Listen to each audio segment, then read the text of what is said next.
சிம்பிளாக ஒரு பச்சை பயிறு குழம்பு எப்படி பண்ணுறதுன்னு உங்கள்கிட்ட நான் ஷேர் பண்ணிக்கிறேன். ஆல்ரெடி பச்சை பயிரில் பிரியாணி பண்ணுறது யூடியூப்பில் நான் அப்லோட் பண்ணியிருக்கேன். ஸோ நீங்கள் அதையும் போய் பார்க்கலாம். இப்போ வந்து பச்சை பயிறு வச்சு எப்படி குழம்பு பண்ணலாம் அப்படிங்கிறத உங்கள்கிட்ட ஷேர் பண்ணிக்கிறேன். ஃபஸ்ட்டு வந்துட்டு பச்சை பயிரை ஊற வச்சு நைட்டே ஊற வச்சுட்டு 1 கப் நான் எடுத்திருக்கேன். ஊற வச்சுட்டு அதை வந்து கொஞ்சோண்டு உப்பும் மஞ்சளும் போட்டு ஒரு விசில் விட்டு வேக வச்சு எடுத்திருக்கேன். ஒரு விசில் தான், ஏன்னா நம்ம ஆல்ரெடி குக்கரில் தான் பண்ண போகிறோம். மறுபடியும் வந்து தேங்காய் போட்டதுக்கப்புறம் நம்ம விசில் விடணும். ஸோ நம்ம ஒரு விசில் விட்டால் போதும். நல்லா வெந்து வந்துருச்சு.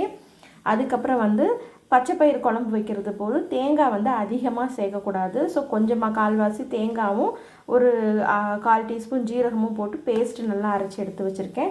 ஒரு வந்துட்டு மீடியம் சைஸ் தக்காளி, பெங்களூர் தக்காளி ஒன்று எடுத்து வச்சுருக்கேன். ஸோ எந்த தக்காளினாலும் எடுத்துக்கோங்க.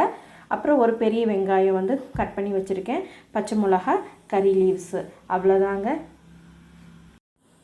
மசாலா பொருள் என்னென்ன வேணுங்கிறது சொல்கிறேன்.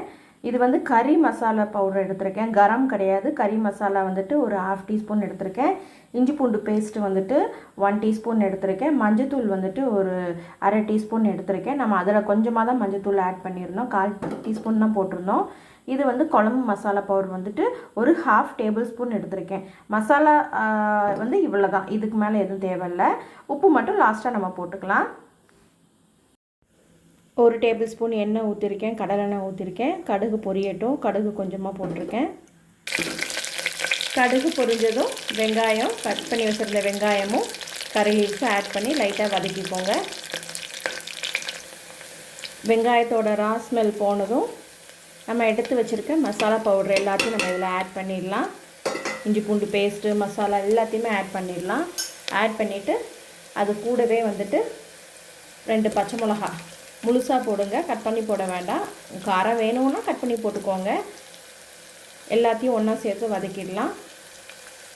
அப்புறம் நம்ம கட் பண்ணி வச்சுருக்க தக்காளி அதையே ஆட் பண்ணிவிடுங்க. தக்காளி போட்டதுக்கப்புறம் உப்பு 1/2 டீஸ்பூன் போட்டிருக்கேன் நான். பச்சைலன்னா நம்ம லாஸ்ட்டாக போட்டுக்கலாம். எல்லாமே ஒன்றா ஆட் பண்ணிவிட்டு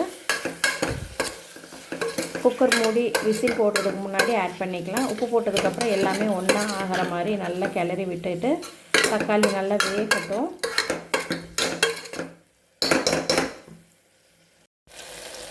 தக்காளி நல்லா வெந்துட்டு நல்லா மசிச்சு விட்டுக்கிட்டேன். இந்த டைமில் என்ன பண்ணுறோம், நம்ம பச்சை பயிரை ஆட் பண்ணிடுறோம்.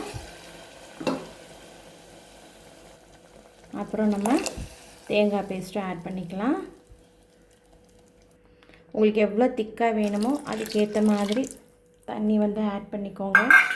நான் வந்துட்டு ஒரு 3/4 கப்பு வந்துட்டு நான் ஆட் பண்ணியிருக்கேன். நான் இதோ இந்த மாதிரி போதும். இந்த டைமில் என்ன பண்ணுங்கள் அப்படின்னா, இது பாருங்கள், தெரியுதா எவ்வளோ தண்ணியாக இருக்குன்ட்டு.